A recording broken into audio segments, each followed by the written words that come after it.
বন্ধুরা, আপনারা সবাই কেমন আছেন? ড্রিম চ্যানেল 20-র পক্ষ থেকে আপনাদের সবাইকে স্বাগতম। তো আমরা গত পর্বে এক্সেলের প্রথম পার্ট নিয়ে আলোচনা করেছিলাম যে সেখানে কিভাবে আপনি এক্সেল অন করবেন, তারপর এক্সেল কিভাবে নিজে নিজে কাজ করবে, এভাবে স্বাভাবিক কিছু বিষয় নিয়ে আলোচনা করা হয়েছিল পার্ট 1-এ। আজকের আমরা পার্ট 2-তে আলোচনা করতে যাচ্ছি। তো চলুন কথা না বাড়িয়ে আমরা শুরু করা যাক।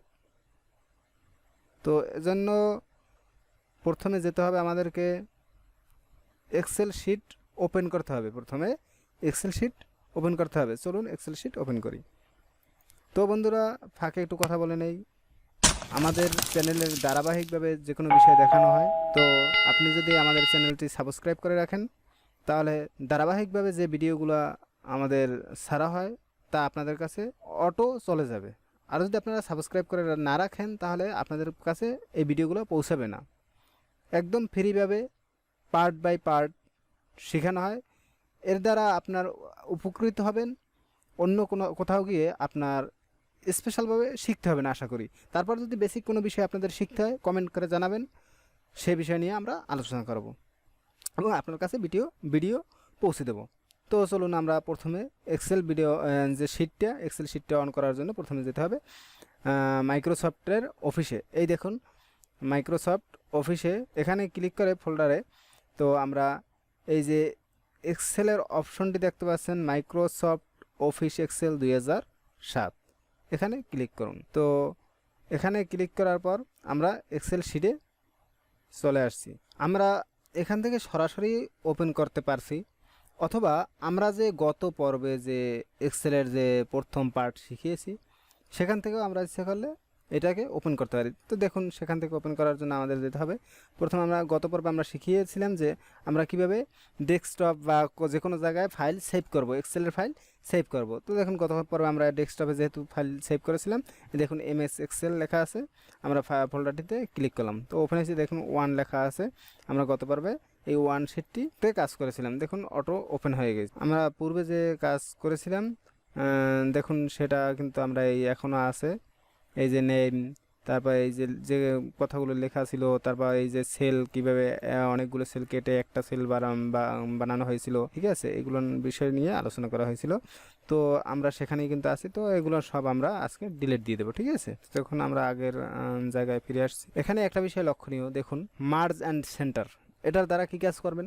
ধরেন এখানে আমার বেশ কিছু কথা লেখার জন্য একটা ঘরের প্রয়োজন। এখানে ছোট ছোট সেলগুলো আছে, সেল বা ঘরগুলো আছে। এই সেলের ভিতরে যে আমরা বিষয়টা লিখবো সেই বিষয়টা হয়তো ধরবে না, ঠিক আছে। তো আমাদের কি করতে হবে, আমাদের এখান থেকে সোজা কিছু ঘর সিলেক্ট করে নিতে হবে। ধরুন আমরা কিছু ঘর এখান থেকে সিলেক্ট করে নেব, ঠিক আছে। এই দেখুন এই ঘরগুলো আমরা সিলেক্ট করে নিলাম। এখন কি করব, এগুলো সব উঠিয়ে দেবো। এই মাঝখানে যে রেখাগুলো আছে, ছোট ছোট সেল আছে, সব সেলগুলো আমরা এখান থেকে উঠিয়ে দেবো। উঠিয়ে দেওয়ার জন্য যেতে হবে এই যে আমাদের উপরে দেখুন যে টুলবার আছে, এই টুলবারের এখানে দেখুন লেখা আছে মার্জ অ্যান্ড সেন্টার। এখানে ক্লিক করবে, এই ছোটো যে একটা আইকন দেখা যাচ্ছে, এই আইকনে ক্লিক করার পর দেখুন অনেকগুলো অপশন, বেশ কিছু অপশন আসছে। এখান থেকে আপনারা মার্জ অ্যান্ড সেন্টারে ক্লিক করে দিলে দেখুন সব উঠে গেছে, সব যে রেখাগুলো ছোটো সেলগুলো সব উঠে গেছে। এখন বিষয়টা হচ্ছে, এখন যদি আমরা এখানে আবার ফিরিয়ে আনতে চাই এই ঘরগুলো, তখন আমরা এই মার্জ অ্যান্ড সেন্টারে যাব। মার্জ অ্যান্ড সেন্টার দিয়ে মার্জ অ্যান্ড সেন্টারেই ক্লিক করতে হবে আমাদেরকে। আবার এই মার্জ অ্যান্ড সেন্টারে ক্লিক করে দেখুন, এই যে মার্জ অ্যান্ড সেন্টারে ক্লিক করে দিলে যেমন সব সেলগুলো উঠে যায়, আবার এই একইভাবে মার্জ অ্যান্ড সেন্টারে ক্লিক করে দিলে সবগুলো চলে আসবে, ঠিক আছে।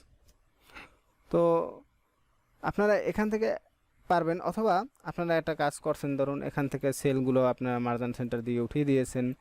উঠিয়ে দেওয়ার পর এখন আপনার প্রয়োজন যে না এটা ভুল হয়েছে বা কিছু, তখন আপনি ইচ্ছে করলে এই যে আপনার এই আন্ডো আছে, আন্ডোতে ক্লিক করলে আপনি আবার পূর্বে অবস্থানে ফিরে যেতে পারবেন। এই দেখুন পূর্বে অবস্থানে আমরা ফিরে গেছি। তো আজকের যে জানার বিষয়টা সেগুলো হচ্ছে যে এক্সেল স্বয়ংক্রিয়ভাবে বা কীভাবে অটোমেটিকলি পরিবর্তন আনতে পারে। কোনো একটি সেলে আমরা 1 লিখবো, তারপরের সেলে লিখবো 2, এভাবে আমাদের 10 বা 20 পর্যন্ত লেখার প্রয়োজন হলে এভাবে হাতেই লেখা সম্ভব। কিন্তু আমরা কোনো একটা ফাইল তৈরি করার জন্য ধরুন 1000 লেবারের আমাদের একটা লিস্ট তৈরি করতে হবে, ঠিক আছে, বা ডকুমেন্ট তৈরি করতে হবে। এখন 1000 লেবারের জন্য 1000 সেল লাগবে এবং 1000টা নাম্বার লাগবে। এখন এটা দিতে তো অনেক সময় সাপেক্ষে বা অনেক সময়ের ব্যাপার। তখন এটা আমরা কীভাবে অটোভাবে করব? দেখুন কীভাবে করার জন্য আমরা কী করলাম, প্রথম সেলে 1 লিখলাম, দ্বিতীয় সেলে 2 লিখলাম। 2 লেখার পর এখানে 1-এর যে সেলে 1 লিখছি এখানে সিলেক্ট করে এই যে আমার কারসারটি যখন এই প্লাস চিহ্নের মতো হবে তখন এই কারসারটি এই 1-এর ভিতরে ধরে দ্বিতীয় ঘরে টান দিয়ে নিয়ে গেলাম। দুটো ঘরে যখন সিলেক্ট হওয়ার পর একটা ঘরে একটু দেখবেন সামান্য শ্যাডো বা ছায়ার মতো আকৃতি দেখা দেবে। তো তারপর আমরা কী করবো, যখন এইটা কর্নারে নেব, নিচের কর্নারে নেব, কর্নার নেওয়ার পর তখন প্লাস চিহ্নের মতো হবে কালা, এই যে দেখুন এই যে প্লাস চিহ্নের মতো হয়েছে। এখন কারসারের রাইট বাটনে ক্লিক করে চেপে ধরবেন। চেপে ধরার পর আমরা কী করবো, নিচের দিক টানতে থাকবো, নিচের দিক যেতে থাকবো। নিচের দিক যত যাব তত দেখুন আমাদের এই যে এখানে একটা লক্ষণীয় বিষয় আছে, আপনার যত নিচে যাবো ততই দেখুন এখানে আমাদের কত পর্যন্ত আমরা সেল গেছি তা লেখা উঠতেছে। এই ডাইন সাইডে সেলের উপরে এই যে হালকা একটু উপরে এই দেখুন 53, 52, 56, 57 এই দেখুন এইভাবে লেখা উঠবে। বলতে পারেন যে এটার কি প্রয়োজন, বা বাম সাইডেই তো লেখা আছে। এই যে দেখুন 58 ঘর পর্যন্ত আমরা চলে আসছি। এখন বলতে পারেন যে এখানে তো এই আমরা 58 ঘর পর্যন্ত আসছি, এখানে 62 ঘর। আমরা যদি প্রথম 1 ঘর থেকে শুরু করি, এখান থেকে শুরু করি, তাহলে তো আমরা 1000 পর্যন্ত সহজেই দেখতে পারি। তাহলে এখানে দেখার প্রয়োজন নেই। বিষয়টা হয়েছে যে আমরা এখান থেকে 1 থেকে 1000 দেখলাম, কিন্তু আমাদের প্রয়োজন এই যে ডান দিকে যাবার 1000 পর্যন্ত ডান দিকে গড় নেওয়ার প্রয়োজন। তখন আপনারা কী করবো, তখন দেখুন এখানে 1 লিখছি, এখানে 2 সরি এখানে না, এখানে আমরা 2 লিখলাম। 2 লিখে 1-এর ঘরে কারসারটি সিলেক্ট করে আমরা একের মাঝখানে ধরে ডান দিকে টান দিলে সিলেক্ট হওয়ার পর 2 ঘর একসাথে সিলেক্ট হওয়ার পর এই কারসারটা প্লাস চিহ্ন হওয়ার পর কর্নারে রাখার পর আমরা কী করবো, ডান দিকে টানতে থাকবো। ডান দিকে টানলে দেখুন আমরা কত ঘর পর্যন্ত গেছি, 10 ঘর পর্যন্ত গেছি। এভাবে যত ঘর পর্যন্ত যাবেন আপনার এখানে লেখা আসবে, ঠিক আছে। যে কয় ঘর পর্যন্ত যাবেন আপনার সেই কয় ঘর পর্যন্ত আপনার লেখা আসবে। তো দেখুন আমরা কত ঘর পর্যন্ত, এই দেখুন 1-এর পর 1 আমরা সামনে আগাইতে পারবো, অসুবিধা নেই। তো আমরা পিছনে যাই, এই যে দেখুন আমরা 20 ঘর নিলাম, এখানে 20 অটো সিলেক্ট হয়ে গিয়েছে, ঠিক আছে। এখন আমরা বলতে এখানে ধরেন এক্সেলকে এবার আমরা কমন দেব, যে আমরা এভাবে নয়, এটাকে আমরা 1, 3, 5, 7 এভাবে করে সাজাবো। তো দেখুন 1, দ্বিতীয় ছেলে 2, 3। তো এবার আমরা কি করলাম, এবার দুটোকে একসাথে সিলেক্ট করে মাউসের কারসার পয়েন্টটা এই কর্নারে নিয়ে আমরা কি করলাম, নিচে টেনে নিয়ে গেলাম। দেখুন অটো আমাদের 1, 3, 5, 7, 9, 11 হয়ে গেল। তো আমরা যদি এদিক না চাই, যদি আমরা এদিকে চাই যে 1, 3, 5, 7 এদিকে হবে, কমন দেই এক্সেলকে, যদি আমরা এইভাবে কমন দিই, তো দেখুন আমাদের এই এদিকে যত দূর টেনে নিয়ে যাবেন তত দূর এভাবে হয়ে যাবে। তো তারপর আমরা এখন দেখব যে ধরেন আমরা কি করলাম, মাসের নাম লিখব। মাসের নাম কি, জানুয়ারি। প্রথম লিখলাম জানুয়ারি, জানুয়ারি। পরটা লিখলাম ফেব্রুয়ারি, ফেব্রুয়ারি, জানুয়ারি, ফেব্রুয়ারি। তো দেখুন আমরা জানুয়ারি, ফেব্রুয়ারি লিখে দুটোকে একসাথে সিলেক্ট করে মাউসের কারসার পয়েন্টটি কর্নারে রেখে আমরা কি করলাম, নিচের দিক টেনে নিয়ে গেলাম। নিচের দিক টেনে নিয়ে যাওয়ার গিয়ে কী করলাম, ছেড়ে দিলাম। দেখুন জানুয়ারি, ফেব্রুয়ারি। যদি মাসের নাম লিখে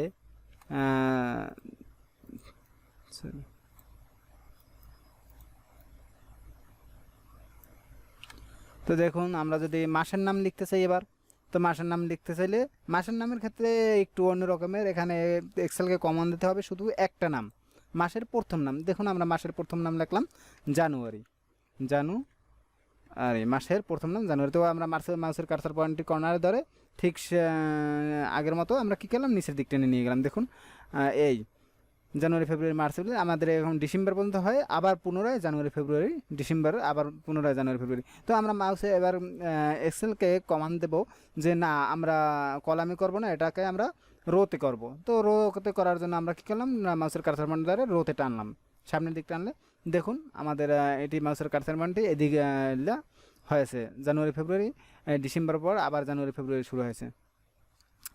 তো এবার আমরা আমরা চাই যদি এবার মান্থ না, আমরা চাই সাপ্তাহিক নাম, যে সাপ্তাহিক নাম লিখব। তো দেখুন, তো আমরা যদি সাপ্তাহিক নাম লিখতে যাই, তাহলে সাপ্তাহিক নাম লেখার জন্য আমরা কি করব, এখানে ধরুন সানডে লিখলাম।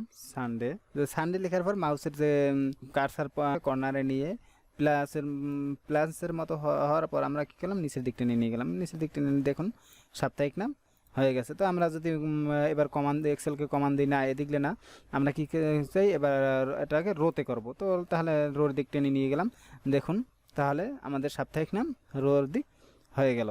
তো আমরা যদি এবার ধরুন তারিখের বিষয়টা দেখি, তারিখের ধরুন আজকে তারিখ ধরেন যে 20/7/2020। তো দেখুন আমরা যদি তারিখগুলো চেঞ্জ করতে চাই, সিরিয়ালভাবে তারিখ চাই, তাহলে আমাদেরকে কী করতে হবে, আমাদেরকে প্রথম যে আমরা যে তারিখটা প্রথম দিতে চাই সেই তারিখটা প্রথম দেব। তো দেখুন আমরা প্রথম তারিখ দিলাম আজকে তারিখ আজকে 7 মাসের 20 তারিখ 2020।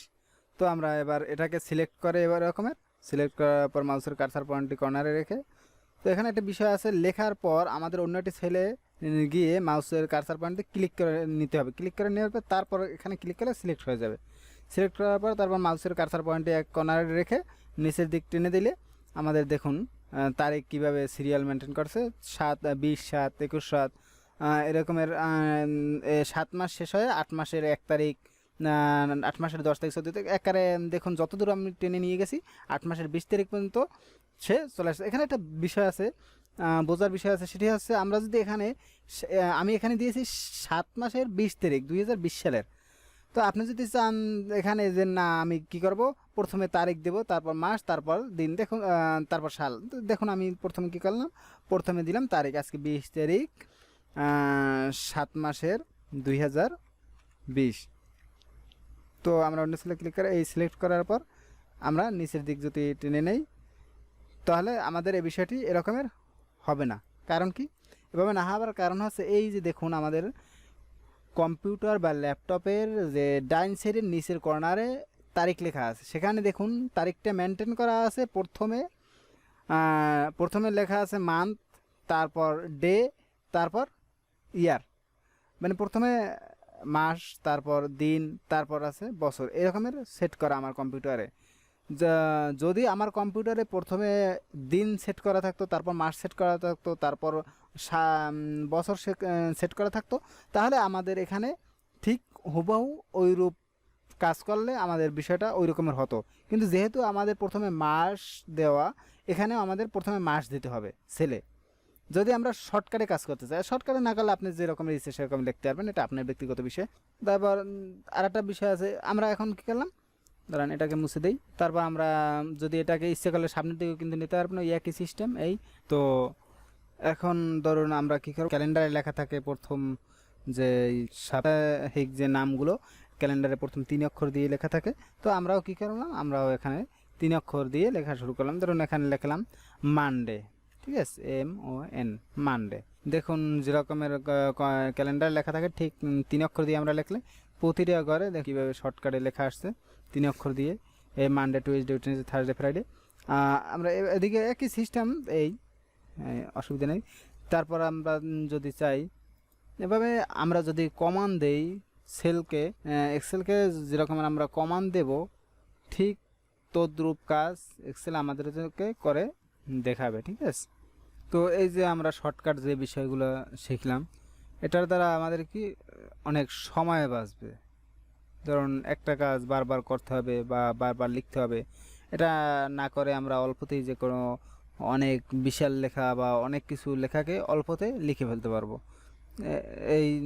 এটার দ্বারা কিন্তু এক্সেল আমাদের অনেক সময় সেভ করে দেয়, ঠিক আছে। তো তারিখের ক্ষেত্রে যে বিষয়টি আমাদের সামনে দেওয়া হয়নি, দেখুন আমরা কী করলাম, তারিখের এটাকে সিলেক্ট করে মাউসের কার্সার পয়েন্টার সামনের দিক টেনে নিয়ে গেলাম। তো কিছু কিছু ঘরে আমাদের দেখুন এটা হ্যাশ চিহ্ন দেখাচ্ছে। তো এর জন্য আমরা কী করবো, আমরা ধরুন এই আমাদের তারিখটির উপরে ডাবল ক্লিক করি,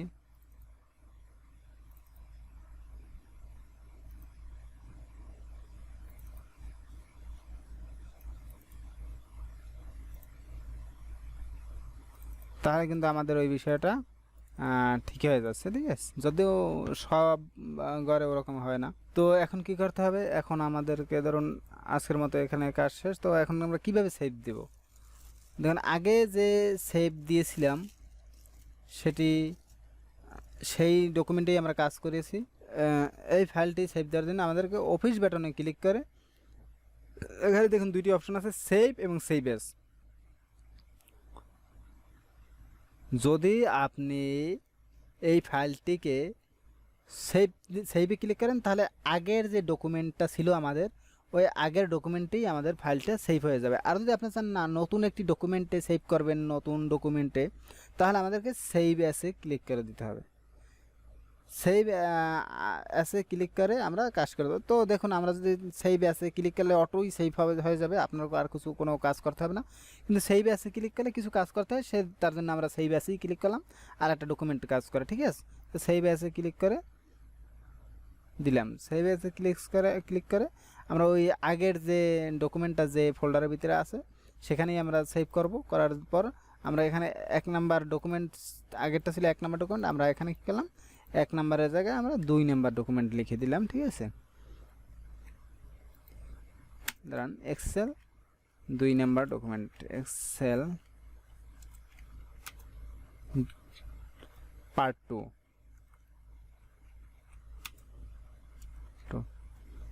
তো আমরা সেভে ক্লিক করে দিলে এটা সেভ হয়ে যাবে। কেটে দিয়ে আমরা নিচে আসলাম, এই দেখুন আমাদের যে ডকুমেন্টটা সেভ করেছিলাম এখানে কেটে দেই। এই ডেস্কটপে, এই যে ডেস্কটপের এই যে লেখা আছে এমএস এক্সেল ফোল্ডারে আমরা সেভ করেছি, এমএস এক্সেল ফোল্ডারে ক্লিক করে আমরা দেখুন এক্সেল পার্ট 2তে সেভ করেছিলাম। এক্সেল পার্ট 2তে আমরা ডাবল ক্লিক করলে দেখুন আমাদের শিটটি আবার ওপেন হয়ে যাবে। এই যেই আমরা যে ডকুমেন্টটি সেভ করেছি সেই ডকুমেন্টটি এই, আর আগের ডকুমেন্টটি এই যে আগের ডকুমেন্টটি এখনও সেই রকমেরই আছে অক্ষত অবস্থায়, ঠিক আছে।